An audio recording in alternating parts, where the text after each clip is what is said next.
Detailing 101, metal ceramic coating. Hi, I'm Ivan, and this is DIY Detail.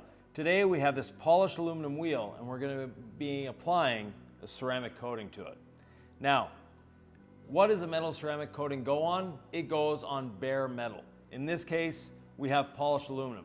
If you have chrome wheels, you can put it on that as well. If it's a plastic simile chrome, use our regular paint coating for that. But on an actual aluminum or chrome piece, you want the metal coating. Other areas where you can use it, trim on classic cars, so the 50s with all that chrome down the side, well, a lot of that was chrome and a lot of it was stainless steel. This coating is great for that. If you have stainless steel appliances in your home, another great application for this.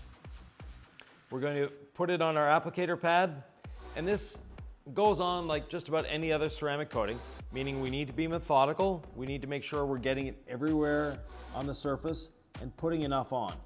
And as you're applying it, you'll feel that it goes very slick very quickly.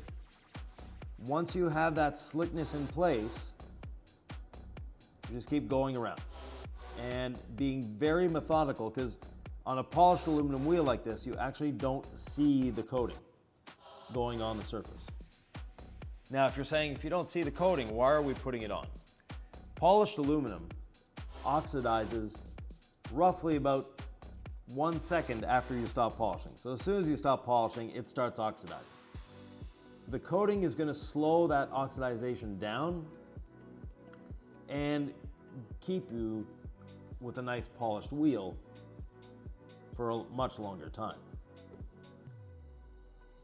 Now, one thing that's very different about this coating than any paint coating you've seen is that it takes 5 to 8 minutes to set up. So in that time, we can discuss how to prep the wheel for a ceramic coating.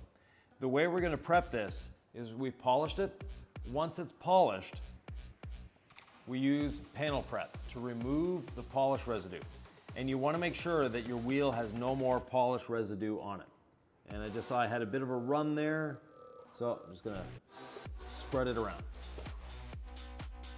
Once we know that we have an actual metal surface, and you can tell the wheel isn't coated because as soon as you start polishing, if it is an uncoated wheel, your polishing medium, whether it be a towel or what have you, will turn black. And when that happens, you know you have raw aluminum. Great. If you have copper, if you have brass, same thing, you can do this. So if you've got a nice classic boat with lots of brass on it, this is a great way of protecting that as well. Once time goes by, like I said, roughly 5 minutes, we'll start leveling the coating with a towel. Now, how to tell it's ready to level? We use a short nap towel and we'll just try a small section. And if it still feels slick, then we're not ready to level. We're gonna let that sit a few more minutes and I'll be back. Test it again, and now it's starting to feel a little grabby, which means it's time to level the coating. So I'm using a short nap towel. I'm gonna go around the whole wheel, leveling the coating. Now, one thing with the metal coating is you really don't see it on the surface. So it's a little more difficult to cheat on it. And if you missed a spot, you're going to know you missed a spot, not today, but in a couple weeks when the aluminum starts oxidizing again. So you have to be very thorough on your application and methodical, and also thorough and methodical on your wiping off. And once I've gone around with the first towel to level it, the second towel,